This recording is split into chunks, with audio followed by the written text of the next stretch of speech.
What ROG taught me? That's an interesting question.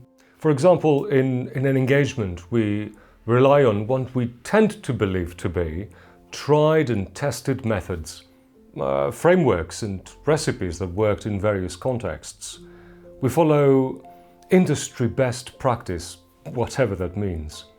So you can only imagine the shock that I had once I was told that actually the most powerful tool of all, and perhaps the most overlooked one, the one that brings deeper, more meaningful and long-lasting change, is nothing else but yourself.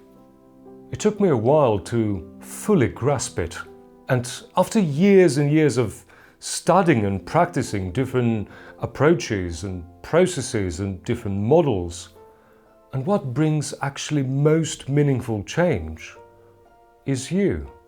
Yeah, that was the most profound moment for me. Why? Well, it fundamentally changed my perception not only about my work as an Agile coach, an OD professional, it actually triggered a journey of self-reflection that encouraged me to dig deeper and uncover parts of myself I wasn't aware of. Because I'm the change instrument now. Assuming that myself, my presence, the way I interact with people, the way I behave is or can be the most impactful intervention. Even my silences, or dare I say, doing nothing, could be equally powerful.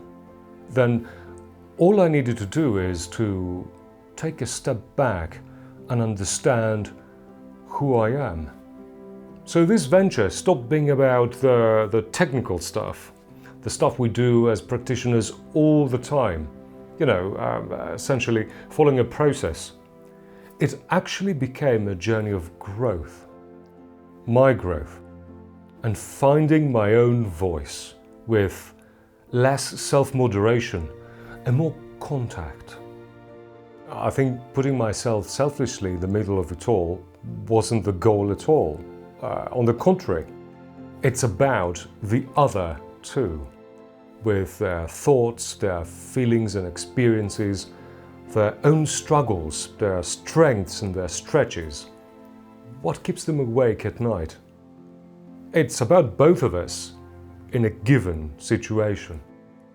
And it may sound so simple, yet it's so powerful, this SOS model. Because it's not about my process anymore. It's about co-creation and co-emergence. Taking the lead from what emerges right here, right now, not just following a textbook. And although this sounded absolutely fascinating, it was terrifying at times. Learning how to rely on yourself, how to trust myself, it starts with self-acceptance and requires every ounce of courage, every trace of bravery to get there, which gets even harder if you don't fit in the mold. So on one hand, you have this fascinating dynamic, and on the other, you can just apply blindly the latest trend in organizational change. Whether it's suitable or not, it's a different matter, and I know what my choice is. Once you are exposed to this relational new world, everything else seems just not enough. It's a truly amazing approach from another higher level. And I'm not saying I'm there yet, but again, it's my Ithaca. It's the journey that matters. Talking about trends earlier, and I take this merely as an example. Evidence-based management. It is everywhere. A newly found obsession about data. And it reminds me the old saying, lies, damn lies and statistics. And you can sense the dread, resistance building up. And the gap, sometimes the chasm between the so-called experts and their teams, getting really wider and wider as they try to uncover the hidden meaning behind every data point. Yes, there are conversations part of the exercise and action points, loads of them, yet something is amiss. These conversations seem transactional, rushed, addressing only what meets the eye, ticking another box.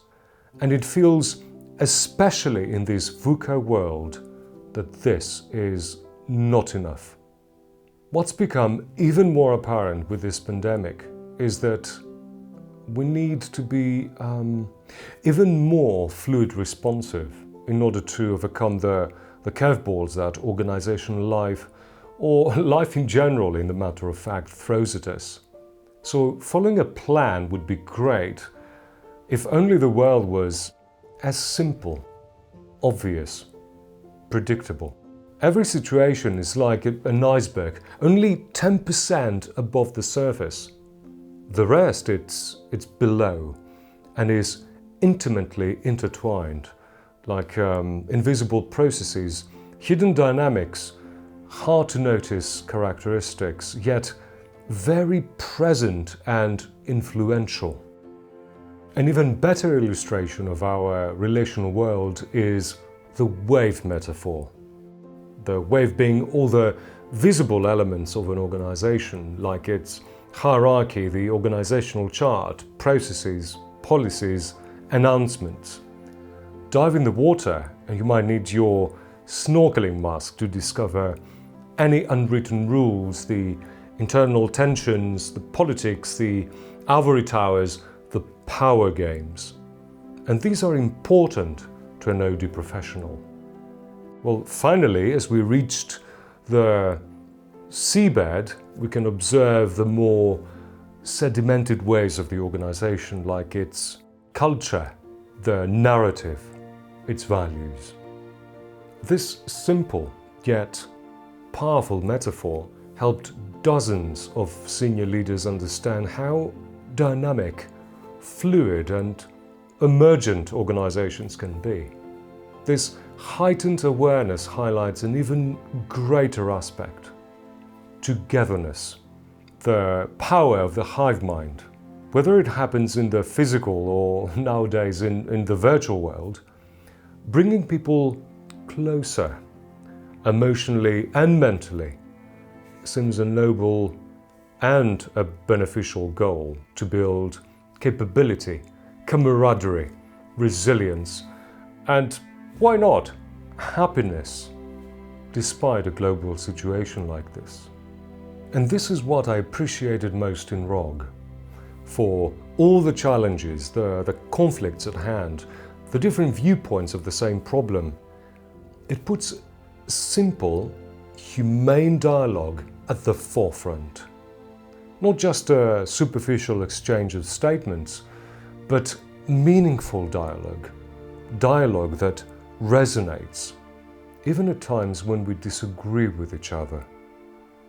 Dialogue that goes beyond consulting, advising, teaching, mentoring, that goes beyond ego, approaching every conversation as an equal partner rather than an expert on a pedestal, as an opportunity to include, explore, co-create and co-emerge. This humble approach seems to be the new spark I was looking for. And more importantly, the spark the organizations and their teams needed. It seems that ROG has given our organizational transformations a more flexible, kinder, more humane face.